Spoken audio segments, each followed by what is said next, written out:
दोस्तों, एक बहुत इंपॉर्टेंट बात करने जा रहा हूँ, ध्यान से समझना। एक लड़की थी, बहुत पाठ पूजा करती थी, और जब वो मंदिर आती थी तो दूसरी औरतों को देखती थी। उनका पूजा में बिल्कुल भी ध्यान नहीं लगता। वो कभी इधर उधर चुगली करती, कभी वहाँ घूमती, कभी फिरती, लेकिन मन बिल्कुल नहीं था उनका पूजा में। तो यही बात वो पंडित जी से बोलती है। तो पंडित जी बोलते हैं, एक काम करोगी मेरा? लड़की ने बोला, हाँ बताइए पंडित जी।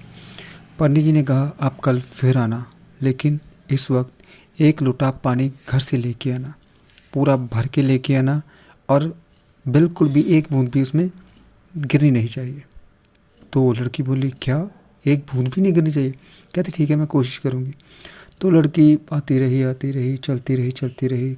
बीच में बहुत कुछ आए, रास्ते ख़राब है, वो आए, लेकिन वो चलती रही। उसने देखा पानी की बूंद भी नहीं गिरी। फिर मंदिर की सीढ़ियाँ चढ़नी थी एंड वक्त, तब भी चलती रही, फोकस था, करती रही।